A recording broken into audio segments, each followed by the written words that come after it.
Hey guys. Crazy. That's it. That's all I gotta say. um, First off, we saw Orange Cassidy and Bandito go one-on-one for the International Championship.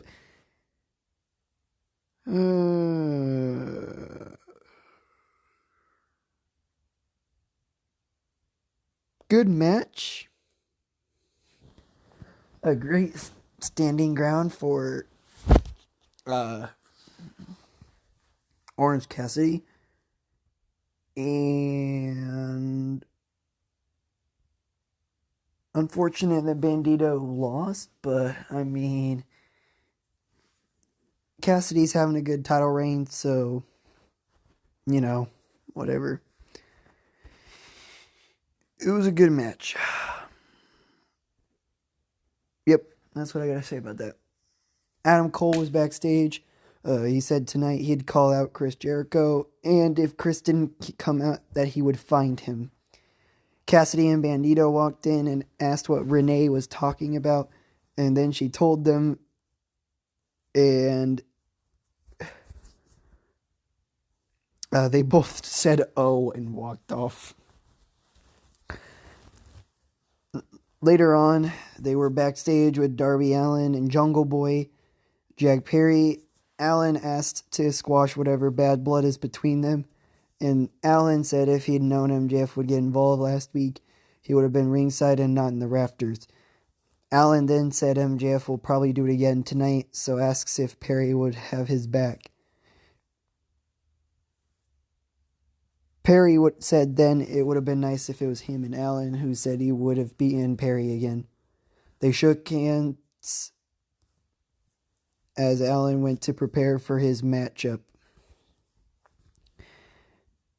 Dax Harwood went one-on-one against Jeff Jarrett. This matchup was good. It was filled with counters and back-and-forth action. It wouldn't be a Jarrett match without some sort of interference.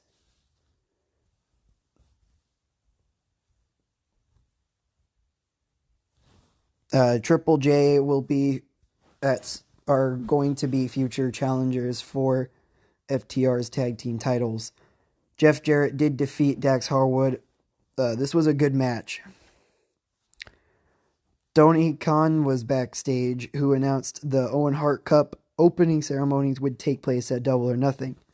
The tournament will take place in Canada, also at Forbidden Door, with the finals taking place in Owen Hart's hometown of Calgary on July 15th. So it's nice to see the Owen Hart Cup tournament back.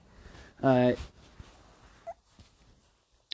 have yet to know who will be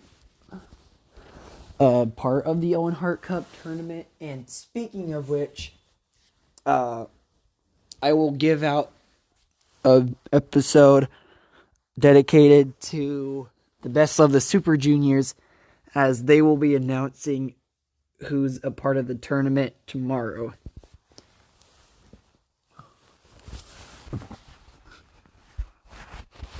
Wardlow then took on some random guy, which Wardlow beat.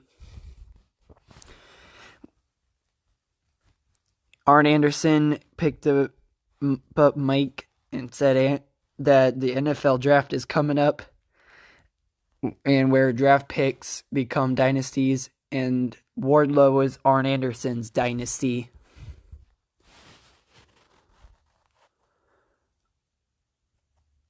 And then Christian Cage and Luchasaurus came out with the stare down happening with Luchasaurus and Wardlow. Renee was backstage with Sammy Guevara, as then she was immediately interrupted by MJF. Both Guevara and MJF did some friends stuff, saying they didn't care what people thought about them joining forces. They hugged again as they Pillar Tournament Finals was next. RJ City was backstage to tell us about Kenny teaming with Konosuke when he was attacked by Blackpool Comic Club.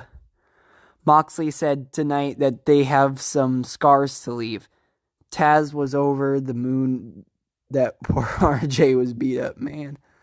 They're playing with our hearts. They took out Dalton Castle and the boys. They took out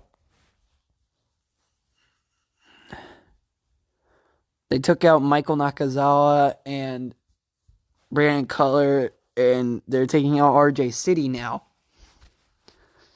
These BCC people are breaking our hearts. Breaking our hearts, I say. Darby Allin then took on Sammy Guevara. An action-packed battle you would expect from these two. Playing into the story of MJF helping steal another win. While also MJF was on commentary as well, so there was that. A good matchup. And Sammy Guevara won due to MJF grabbing a skateboard, throwing it to Darby, and then Sammy lies down trying to get the referee to think that Darby Allin hit Sammy with the skateboard. So they're on their part, Darby Allin lost because of that. Because of a quote-unquote disqualification.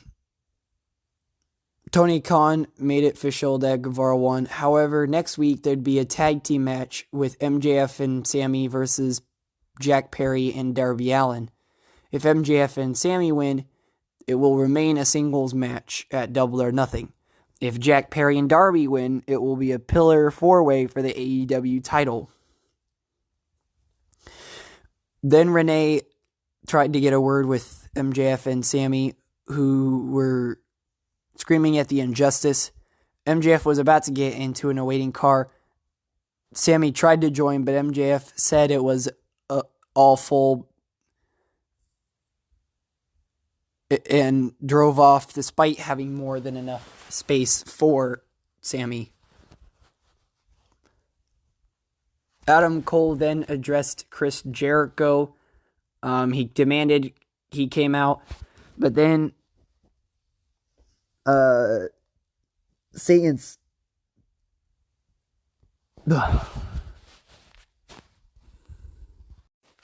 Jericho Appreciation Societies, they came out and beat down Adam Cole. Then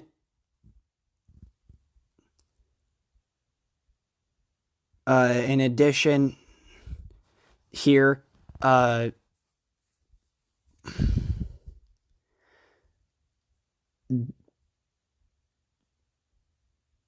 Cassidy and Bandito then ran in to help out.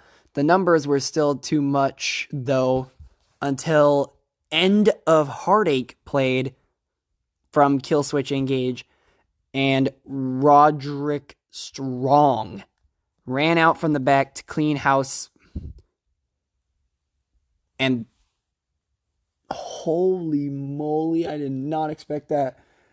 They were very tight-lipped about all this, which is surprising in today's day and age when pretty much everything gets leaked or reported or whatever. It's very surprising that something like that happened.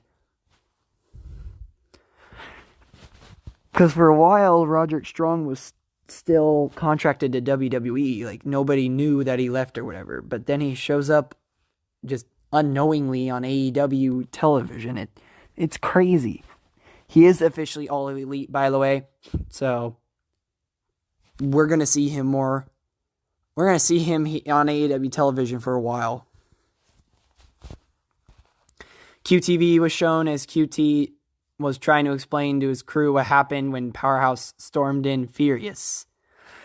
Hobbs demanded Marshall fix it, and he kept telling Hobbs his word is his bond and that they needed to go plan B. The TBS title was on the line as Taya Valkyrie looked to challenge Jade Cargill for the title. The stipulation really put Taya at a disadvantage.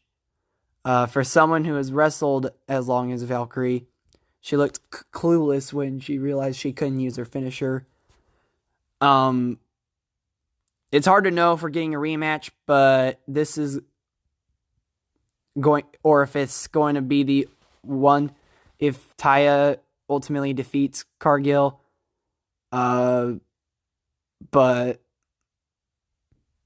the way things went, I did not really want to see that. And I like Jade Cargill, sort of. I like Taya Valkyrie. I just don't want to see this happen again. The match was okay. Nothing really too crazy happened. Jade Cargill retained, of course. So there you go there. Britt Baker and Jamie Hayter were backstage with Hayter wearing a sling, Baker sporting a shiner on her eye. They ran down the actions of Saraya and the Outcasts. Toni Storm injuring her shoulder, and they declare war. Then finally in the main event, Omega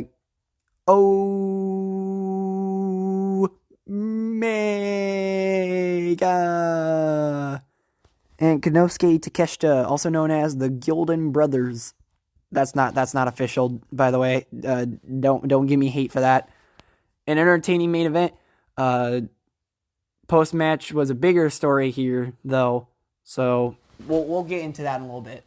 Bryan Danielson joined commentary and called Takeshita ungrateful for everything Danielson had done for him. In this main event, Kenny and Konosuke did win.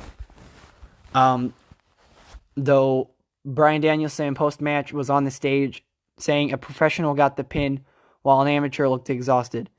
If Takeshita trained with BCC, he'd be a star, but he chose to side with the Elite, who have guys like Brandon and Michael Nakazawa. The BCC attacked Omega and Takeshita from behind. Danielson told them to finish the job on Omega from last week. The Young Bucks ran out and dished out super kicks to all of the BCC, as Bryan Danielson was telling Takeshita to get in the ring and save Moxley. He seemed conflicted, stopped Omega from using the screwdriver on Moxley. The BCC broke things up and tried to stand tall with Takeshita, which Konosuke refused. Yuta hit a low blow. Danielson said he made his choice, so Moxley charged and used the screwdriver on Konosuke to end the show. So, what I'm going to say here for this part of AEW Dynamite, like the entire show was great. A lot of great moments, a lot of entertaining matches. The debut of Roderick Strong was incredible. That probably stole the show, honestly. I don't think anybody was expecting that. Just because the TBS title match wasn't really that good, that's kind of going to lower this down, though. 4 stars out of 5. Great show, great moments. TBS title match, not so much. But Rampage predictions coming up next.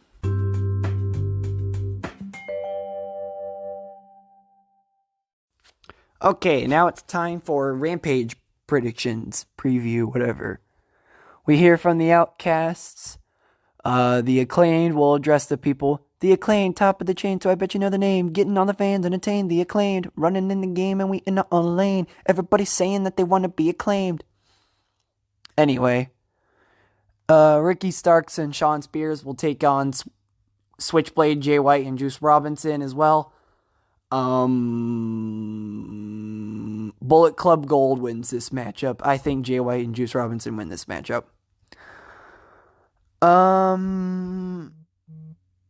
Cash Wheeler will take on Jay Lethal in singles action, which in this matchup I see Jay Lethal winning against Cash Wheeler. Anna JAS will take on Ashley D'Amboise, which D'Amboise is reportedly signed a contract with AEW. She's apparently in All Elite Wrestling now, so good for her on that. Anna JS is going to win, though. And then, of course, Dustin Rhodes and Keith Lee, the Naturally Limitless, will take on some tag team, which they'll probably win that match. Swerve Strickland will probably have some sort of involvement with this.